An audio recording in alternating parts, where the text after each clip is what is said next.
본문은 창세기 50장을 마무리하면서 암시적으로 단순히 가나안 땅이 아닌 가나안 복지에 들어가는 그 길을 보여주고 있습니다. 이스라엘 백성들은 이 가나안 땅을 어떻게 이해를 하였느냐? 장소적인 입장으로 이 가나안 땅을 계속 바라보고 있었다는 거예요. 오늘 많은 그리스도인들도 마찬가지라는 거예요. 이 가나안 땅에 대한 우리의 이해는 장소적이고 환경적인 이해로 받아들이는 거예요. 가나안 땅이라는 것은 젖과 꿀이 흐르는 땅, 우리에게 어려움과 두려움과 걱정과 염려가 없는 그 땅이 가나안 땅이다라고 생각하지만 이 가나안 땅의 본질은 장소의 의미가 아니에요. 환경의 문제가 아니라 관계의 문제라는 거예요. 하나님과 관계 속에 들어가는 것이 가나안 복지의 본질인 것을 이스라엘 백성들이 모르는 거예요. 40년 동안 헤매게 되어진 근원적인 이유가 무엇 때문이었을까? 그들은 젖과 꿀이 흐르는 그 환경적인 땅만을 추구하였습니다. 그러나 하나님이 주시고자 하는 땅은 아니라는 거예요. 나와 함께 있는 이 기쁨, 하나님과 함께하는 이 말할 수 없는 행복감을 주시고자 하였다는 거예요. 그래서 요한복음 17장에도 보면 내가 아버지 안에 있는 것처럼 아버지도 나와 함께 있고 또 내와 함께 있는 이 기쁨과 평강을 어떻게 해요? 너희들도 함께 나와 함께 들어오기를 원하는 그 예수님의 간절한 기도를 우리는 듣게 되어진다는 거예요. 가나안 복지에 들어갈 수 있는 그 길의 핵심은 오늘 창세기 50장에는 두 사람의 죽음에 대한 이야기를 나누고 있다는 것입니다. 49장 33절을 우리 한번 보도록 하겠습니다. 49장 33절 함께 읽겠습니다. 시작.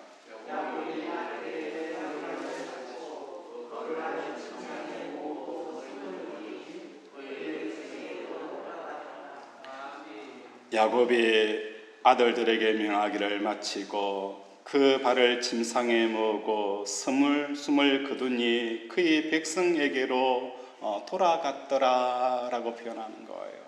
오늘 야곱의 죽음에 대해서 창세기 50장에 이르러서 언급을 하고 있습니다. 야곱의 죽음이 왜 가나안 복지, 다시 말해서 하나님의 관계성 속에 들어가는 근원적인 핵심이 되어지는 이유가 무엇 때문일까?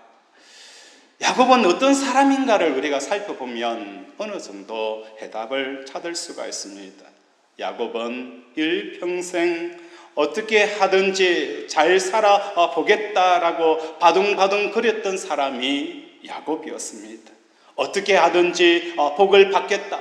그래서 아버지 이삭을 속이고 형 에서를 속여가면서까지 어떻게 해요? 장자꾼의 축복을 받아들이고 몸부림쳤던 사람이 야곱이었습니다.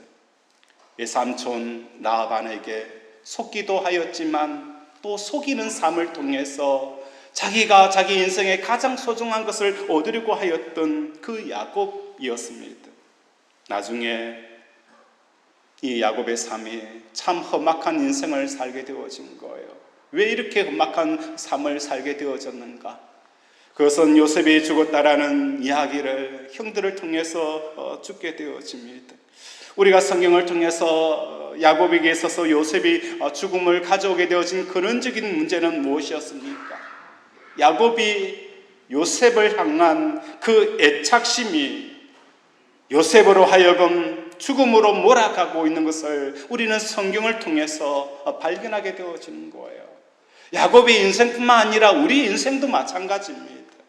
우리는 삶에 대한 집착을 강하게 가지면 가질수록 내 남편과 내 아내와 내 자식을 죽음으로 몰아가게 되어진다는 것을 깨닫는 저와 여러분이 되셔야 하는 것입니다. 예수를 모르면 우리의 삶이 몸부림칠 수밖에 없다는 것입니다. 우리가 예수를 구주로 영접하였습니다. 우리는 말할 수 없는 이 복음과 복음의 능력을 가지며 살아갑니다. 그리고 나면 우리 인생이 무엇처럼 바뀌게 되어지는 거예요? 말년에 야곱처럼 바뀌는 놀라운 역사가 일어나게 되어집니다. 하지만 우리가 예수를 믿기 전에, 또는 예수를 믿어도 정확한 복음을 알기 전에, 우리는 예수를 진짜 예수님을 주님의 나의 주님으로 영접하기 전까지는 마치 무엇과 같은 거예요? 말년에 야곱과 같은 삶이 아니라 말년 전에 야곱 같은 삶을 살아가는 것을 우리에게 보여준다는 것입니다. 잘 살아봐야 되니까 열심히 살게 되어집니다. 먹고 살기 위해서 우리는 열심히 살아갑니다. 그래서 이 사람 전 사람 눈치를 보게 되어지고 이런저런 계획을 세웁니다. 오늘은 어느 동네에 가서 장사하여서 이윤을 남기리라. 야고보 기자가 분명히 말씀합니다. 오늘 우리는 어느 동네에 가서 이러이러한 장사를 하여서 이윤을 남기고자 계획을 세웠는데 그 계획대로 되는 게 어디에 있었습니까? 우리가 왜 이렇게 삶에 대해서 집착하게 되어지고 바둥바둥거리게 되어지는 근원적인 이유는 무엇 때문입니까? 예수님이 진짜 내 생명이 되어지면 그런 삶에서 벗어나게 되어지는 놀라운 역사가 일어나게 되어지는 거예요. 내가 진짜 주님이 어떤 분인가를 알게 되어지면 내가 무엇을 위해서 아둥바둥거려야 되는지를 우리는 깨닫게 되어진다는 거예요. 그걸 야곱이 깨닫게 되어진 거예요. 피 묻은 채색 옷을 야곱이 대하게 되어집니다. 여기서 피 묻은 채색 옷이란 의미는 참 많은 의미를 우리에게 던져줍니다. 하나님께서 아브라함에게 사랑하는 이삭을 모리아 땅에 번제로 드려라 라고 말씀을 하였습니다. 아브라함에게 있어서 가장 소중한 존재는 누구였을까요? 이삭이었습니다. 이삭이었는데 하나님이 갑자기 훅 치고 들어왔습니다. 가장 사랑하는 이삭을 모리아산에 번제로 드려라 하니까 아브라함이 고민이 되어지는 거예요. 무엇을 고민하게 되어지는 거예요? 내 인생에 있어서 하나님과 이삭, 이 두 사람의 무게중심을 따지게 되어지는 거예요. 내가 만약에 이삭을 잃게 되어지면 어떻게 되어질까? 이삭을 잃어버리게 되어지면 말할 수 없는 그 절망과 고통의 삶이 있다는 것을 압니다. 한편으로는 아브라함에게 있어서 만약에 내가 이삭을 살려두고 하나님의 말씀을 거역하고 하나님을 잃어버리면 어떻게 되어질까? 상상이 되어지지 않는 거예요. 상상이 되어지지 않기 때문에 아브라함은 선택을 합니다. 그래, 내 인생 가운데 하나님이 없다는 것은 상상할 수가 없어. 돈이 없고 건강이 없고 형통이 없다 할지라도 하나님 없는 삶은 꿈꿀 수 없다는 것을 아브라함이 알고 어떻게 해요? 이삭을 모리아산에 번제로 드리게 되어집니다. 그런데 야곱은 어떻게 해요? 가장 소중한 장자권을 하나님 앞에 드려라. 그럴 때 야곱은 그 장자권을 하나님 앞에 드릴 수가 없는 거예요. 가장 소중한 것들을 붙드는 거예요. 그것이 장자권이 되어졌다가 그 장자권에서 이제는 누구로 넘어가는 거예요? 요셉에게로 넘어가는 거예요. 그 요셉에게 넘어가 있을 때에 하나님께서 야곱에게 요셉을 가장 소중한 것을 드리라고 했을 때에 드리지 않으니까 누구의 손을 통해서 드리는 거예요? 자기의 11 아들을 통하여서 요셉을 번제로 드리는 그 사건이 일어났다는 거예요. 그래서 야곱을 향하여서 하나님께서 하나님이 너의 전부가 되어지기를 원하는 거예요. 요셉이 피 묻은 채색 옷을 받아들였을 때에 야곱은 하나님이 너의 전부가 되어지기를 원함에도 불구하고 야곱의 마음은 그 요셉에게서 또 누구에게로 넘어갑니까? 베냐민에게로 넘어가는 것을 우리에게 보여준다는 거예요. 야곱은 피 묻은 채색 옷을 따면서 무엇을 느끼게 되어지는 거예요? 나의 가장 소중한 것이 이제 무엇이 되어지는 거예요? 점점점 하나님 중심으로 바뀌어가는 그 야곱의 삶을 우리는 발견하게 되어지는 거예요. 이 야곱의 죽음은 곧 무엇을 말하는 거예요? 하나님의 그 가나안 복지에 향한 그 관계성 속으로 들어갈 수 있는 가장 중요한 그 길을 저와 여러분에게 보여준다는 거예요. 오늘 하나님의 관계 속에 들어가는 저와 여러분이 되어지기를 원합니다. 이 세상에서 가장 소중한 것이 하나님이 되어지면 하나님께서 길을 여시고 우리에게 새롭고 산 길을 열어주시며 그와 함께 누리는 그 가나안 복지의 삶들을 우리에게 부어주신다라고 말씀을 하는 것입니다. 또 한 사람의 죽음은 누구의 죽음을 언급합니까? 창세기 50장 25절 말씀입니다. 25절 우리 함께 읽겠습니다. 시작.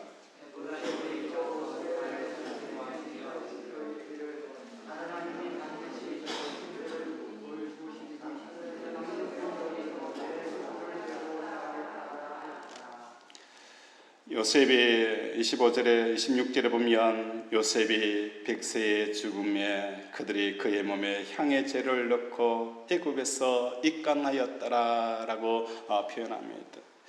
창세기 50장 22절에서부터 25절에 요셉에 대한 죽음을 설명을 하는데 야곱의 죽음과 요셉의 죽음 사이에 끼어 있는 게 뭐라는 거예요? 오늘 읽었던 본문의 내용이라는 거예요. 야곱의 죽음과 요셉의 죽음 사이에 왜 이 본문이 끼어져 있는가라고 많은 사람들이 의아해할 수 있는 내용이라는 것입니다. 이 내용은 이러합니다. 19절과 2절에 보면 요셉이 아버지 야곱이 죽게 되어지니까 형들은 요셉을 두려워합니다.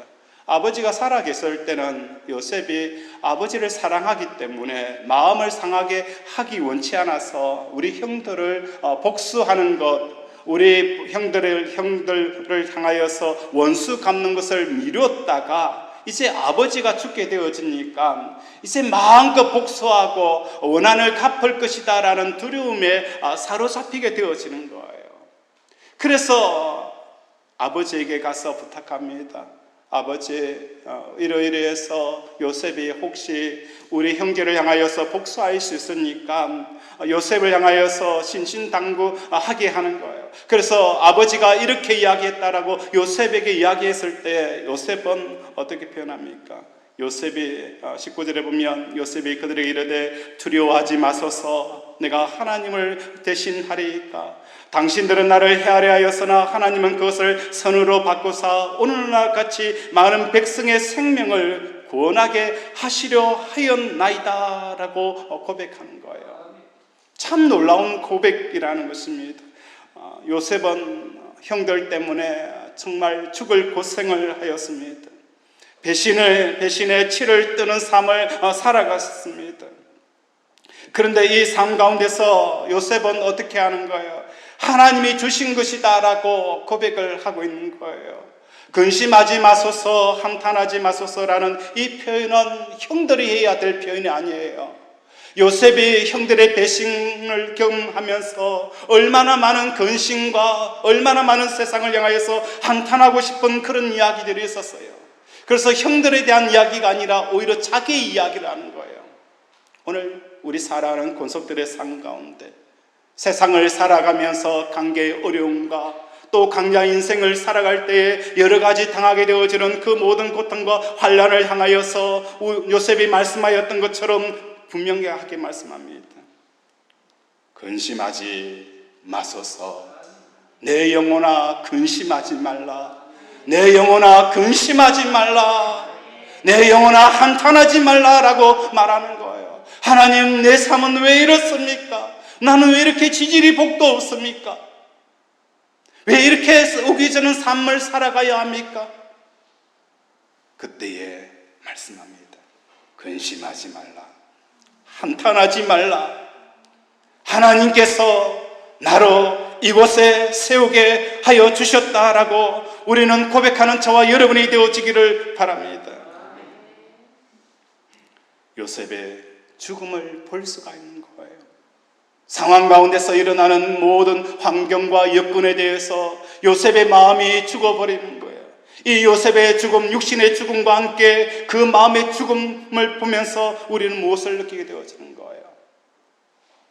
하나님께서 요셉을 향한 그 복주심을 우리는 발견하게 되어지는 거예요. 찬송가 우리를 함께 부르겠습니다. 찬송가 323장입니다. 푸른 바다 낯선 잇몸 어디든지 가오리다. 찬송가 323장입니다.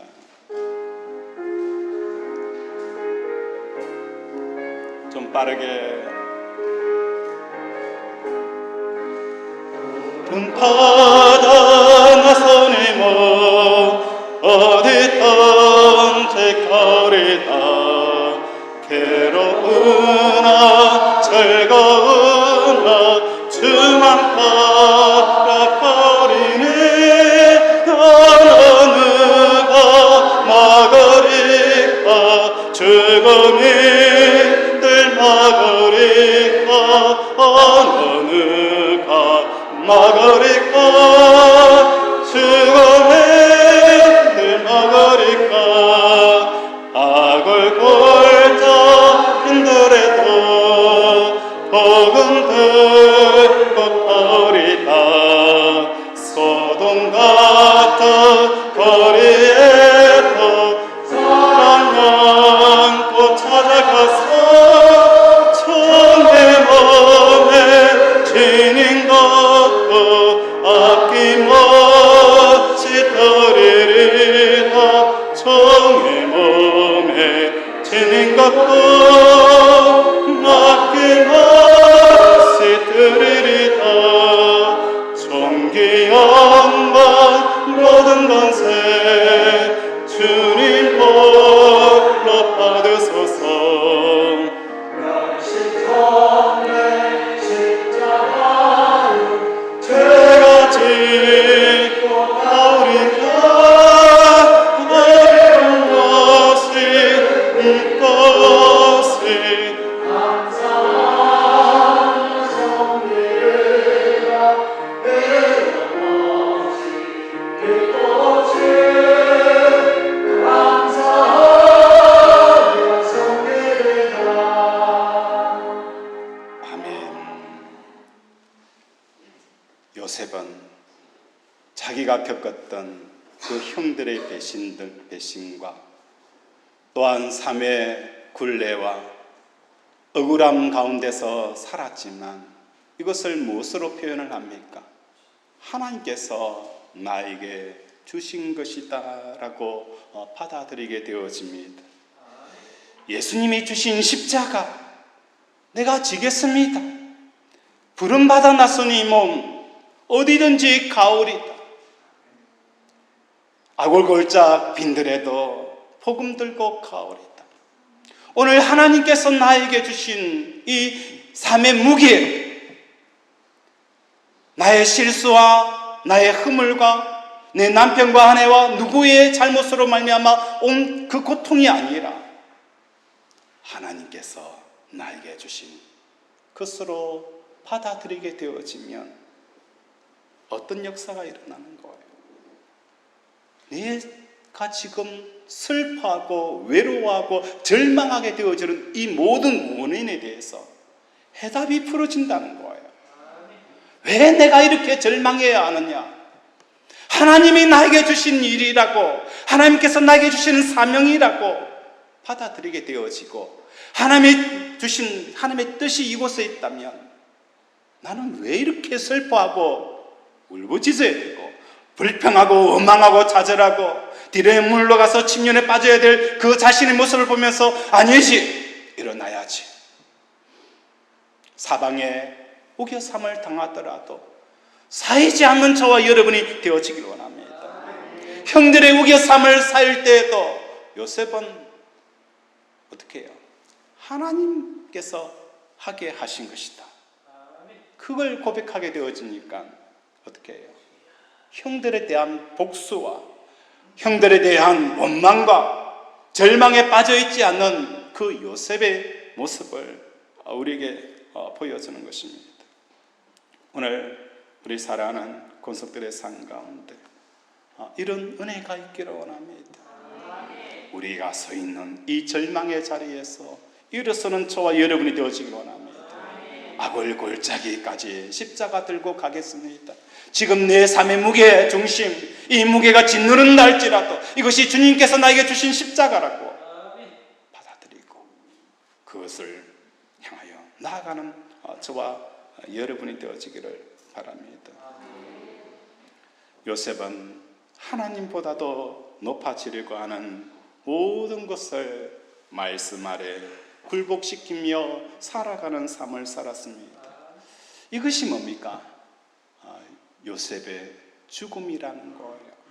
오늘 요셉의 죽음은 그 모든 상황 가운데서 날마다 죽게 되어지니까 그 삶을 통해서 이스라엘 백성들이 가나안 복지 가운데 걸어갈 수 있는 그 길이 열리는 것처럼 오늘도 저와 여러분이 십자가에서 예수님과 함께 죽음으로 그 하나님의 새롭고 산 가운데 들어가는 저와 여러분이 되어지기를 주님의 이름으로 축원을 드립니다.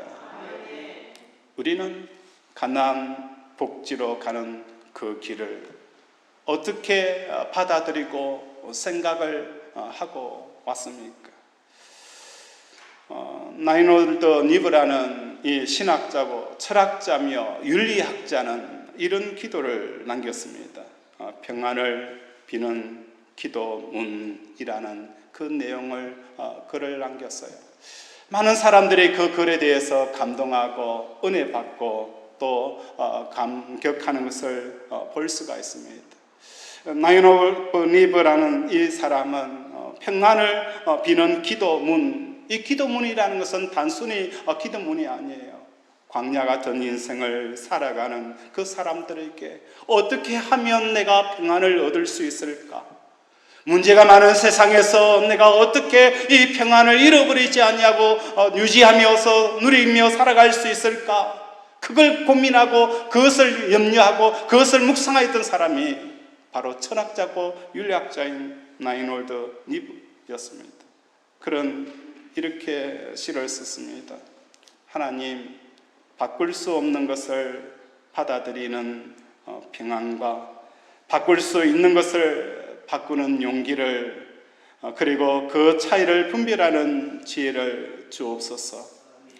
하루에 한 번의 하루를 살게 하시고 한 번의 한순간을 누리게 하시며 어려운 일들을 평화에 이르는 좁은 길로 받아들이며 죄로 가득한 세상을 내가 갖고 싶은 대로가 아니라 그분께서 그리하셨듯 있는 그대로 받아들이게 하시고 제가 그분의 뜻 아래 무릎을 꿇을 때에 그분께서 바로 잡으실 것을 믿게 하소서.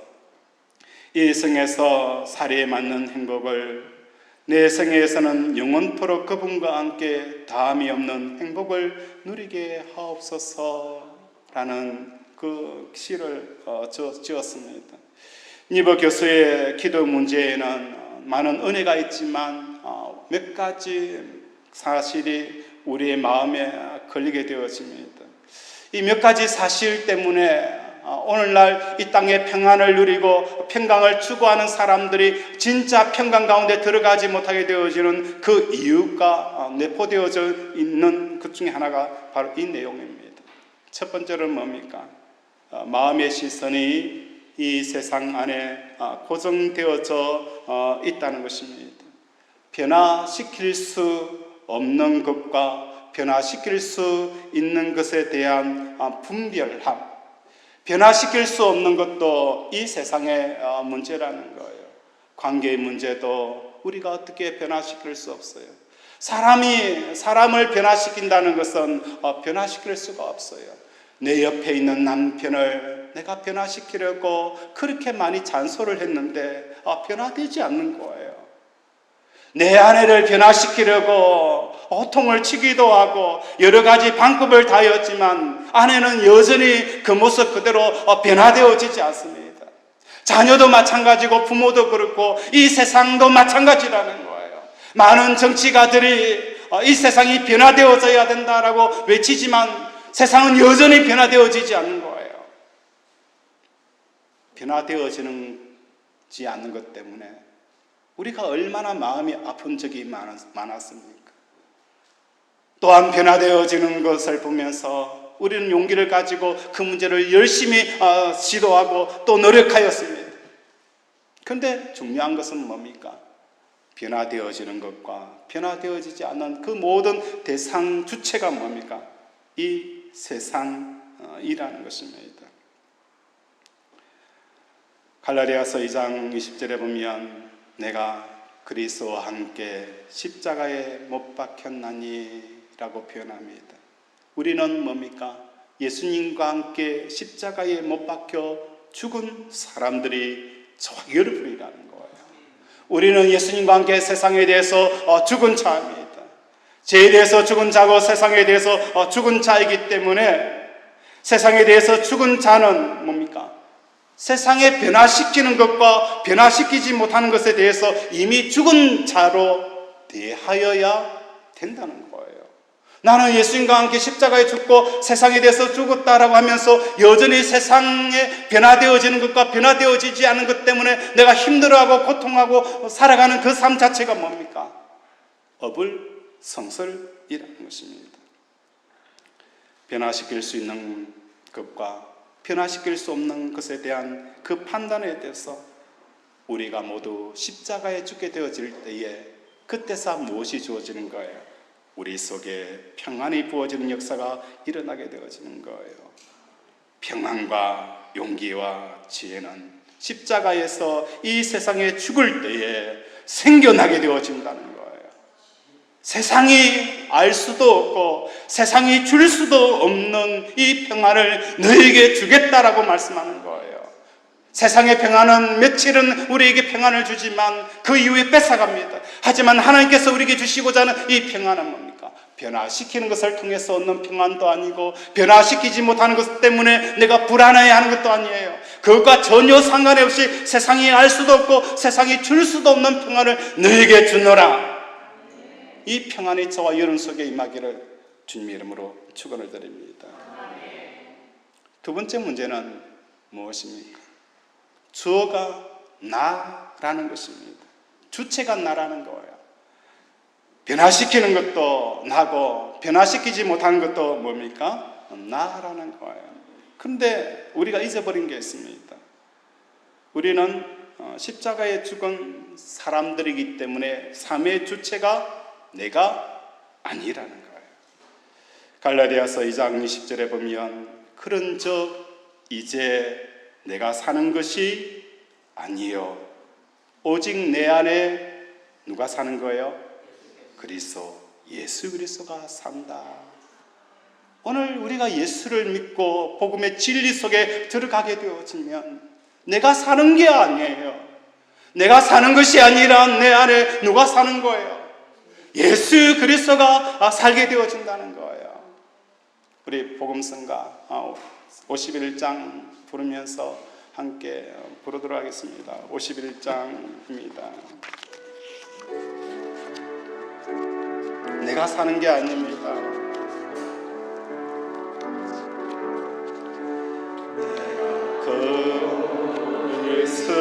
그리스도와 함께 십자가에 못 박혔나니 그런즉 이제 내가 산 것 아니요 오직 내 안에 예수께서 사시는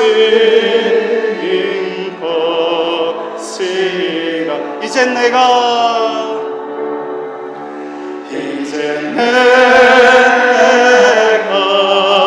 육체 가운데 사는 것은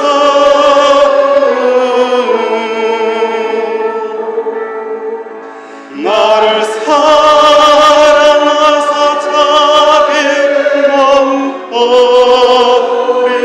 몸버리신 예수를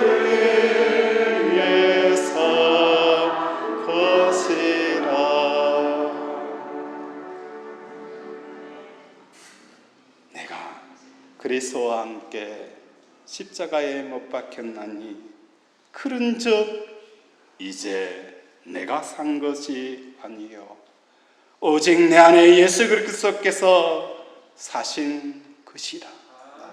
오늘 이 세상에 대한 변화시키는 주체, 또한 변화시킬 수 없는 그 모든 주체는 누가 되어져야 되는 거예요? 우리 예수님이 되어지는 거예요. 내가 예수님과 함께 십자가에 죽게 되어지면 이 세상을 변화시키는 주체가 누가 되어지는 거예요? 하나님이 되어지는 거예요. 하나님이 이 땅을 변화시키는 거예요. 혼돈과 공허와 흑암이 깊은 이 세상, 어떤 몇몇 사람의 철학자가 외친다고 변화되어지는 게 아니에요. 정치가가 외친다고 되어지는 게 아니에요. 하나님이 말씀하셔야 됩니다. 빛이 있으라!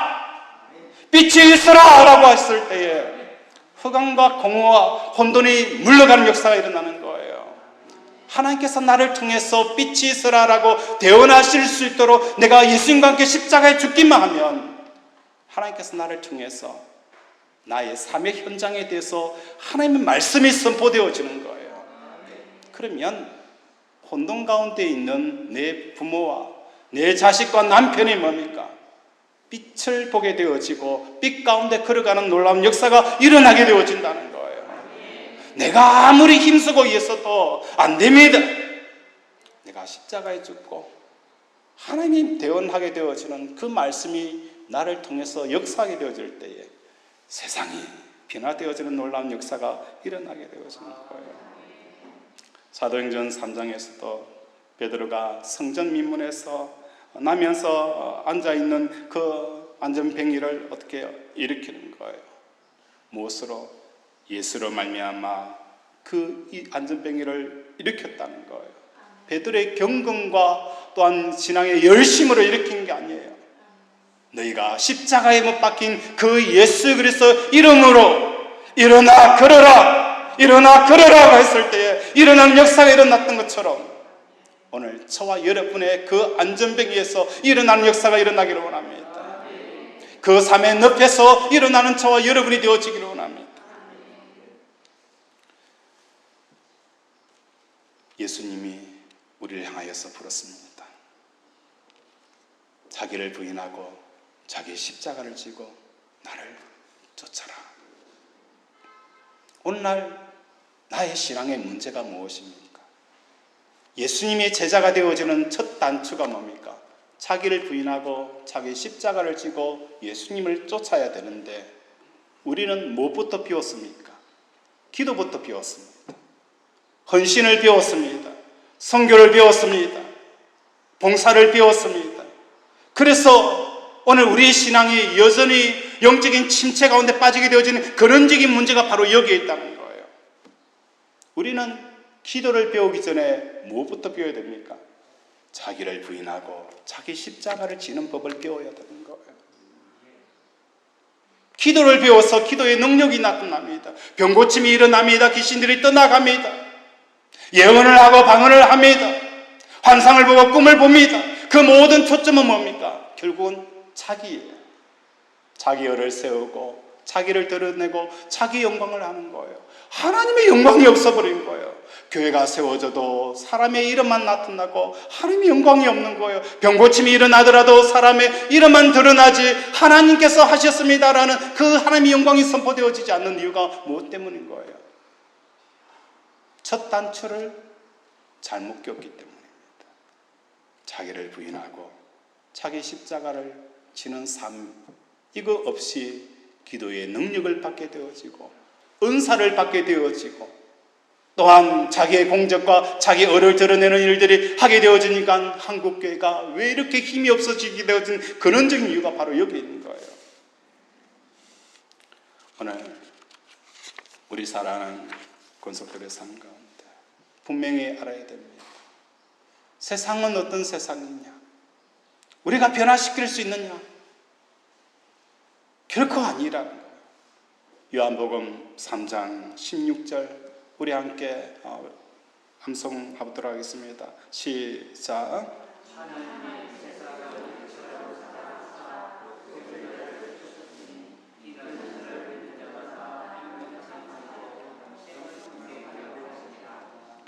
요한복음 3장 16절 하나님이 세상을 이처럼 사랑하사 독생자를 주셨으니 이는 그를 믿는 자마다 멸망치 아니하고 영생을 얻게 하려 함이라. 하나님이 세상을 아는 것과 정치가와 철학자들과 현인들이 세상을 아는 것, 누가 더 세상을 잘 알까요? 철학자가 잘 알까요? 현인들이 알까요? 아닙니다. 우리 하나님이 세상을 더 잘 압니다. 하나님이 나를 더 잘 알까요? 내가 하나님보다 나 자신을 더 잘 알까요? 하나님이 나보다도 나 자신을 더 아시는 분이에요. 나의 머리카락까지 세시는 분. 다시 말해서 하나님이 세상을 보았을 때에 이 세상에 영생과 구원을 얻을 수 있는 유일한 길이 뭐라는 거예요? 독생자 예수 외에는 없다라고 표현하고 있어요. 하나님이 세상을 이처럼 사랑하사 독생자를 주셨으니 왜 독생자를 주셨을까요? 세상이 멸망하지 아니하고 영생을 얻을 수 있는 유일한 길은 예수 그리스도 독생자 외에는 없다라고 하나님께서 판단하신 거예요. 그런데 내가 세상을 생명을 줄 수 있다? 구원할 수 있다? 아닙니다. 분명히 아셔야 합니다. 이 세상은 하나님이 예비하신 그 예수 그리스도 외에는 생명과 구원의 역사가 있을 수 없음을 분명히 복음서는 말씀하는 거예요. 오늘 우리 살아가는 권속들의 삶도 마찬가지입니다. 하나님, 예수 그리스도의 십자가의 죽음과 부활 외에는 내 영혼이 생명과 구원을 얻을 수 없습니다. 나는 연약한 자입니다. 나를 불쌍히 여겨 주시옵소서. 내가 강한 줄 알았는데 강한 게 아니에요. 오늘 우리는 하나님 앞에 자기 자신이 왜 십자가에 죽어야 되는 그 근원적인 이유를 분명히 보고 가야 되는 거예요.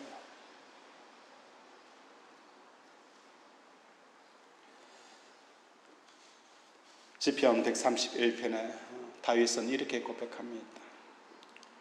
내 영혼이 고요하고 평온하기를 젖된 아이가 그의 어머니 품에 있음 같게 하였나니 내 영혼이 젖된 아이와 같도다라고 표현합니다.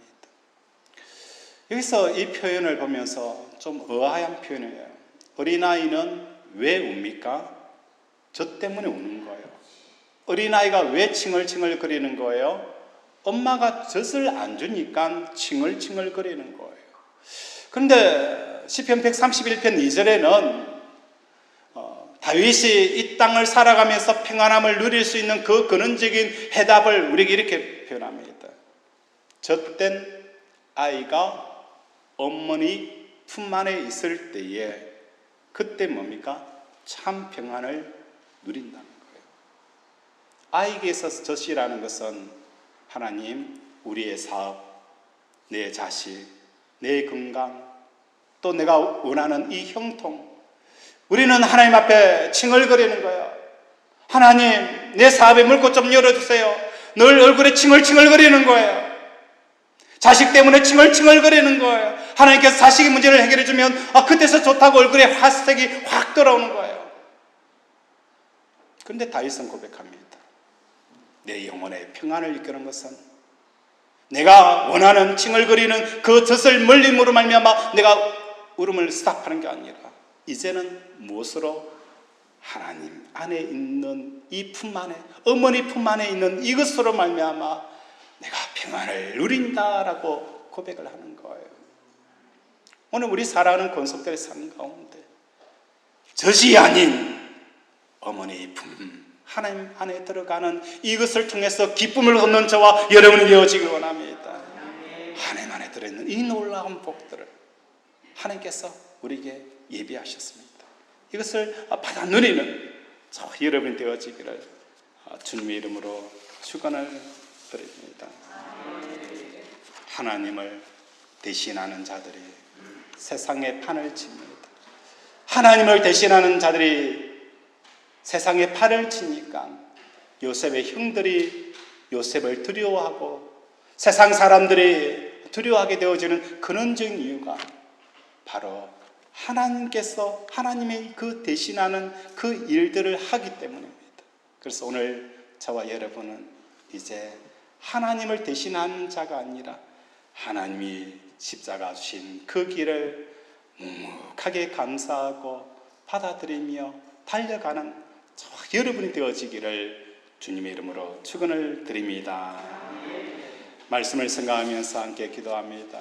하나님, 내가 예수 그리스도와 함께 십자가에 못 박혀 죽었습니다. 이제 내가 사는 게 아닙니다. 내 남편이 내 눈치를 봅니다. 내 아내가 내 눈치를 봅니다. 부모와 자식이 서로 눈치를 봅니다. 혹시나 그 복수하지 않을까? 원한을 갚지 않을까? 오늘도 우리는 내가 이렇게 고통스럽게 삶을 살아가는 이유를 하나님 입장으로 보지 아니하고 내 입장으로 보니까 원수 갚음이, 복수함이, 절망함이, 미움이 내 속에 움트고 있습니다. 우리를 불쌍히 여겨달라고 이 시간 주여 한번 부르면서 기도합니다. 주여! 아버지, 우리를 불쌍히 여겨 주시옵소서. 아버지, 내가 왜 이렇게 아버지 절망하고 왜 이렇게 힘들어하고 왜 이렇게 두려워하고 걱정하고 염려하는 것은 아버지, 내 삶의 모든 짐은 누구 때문이다 라는 이 내 시간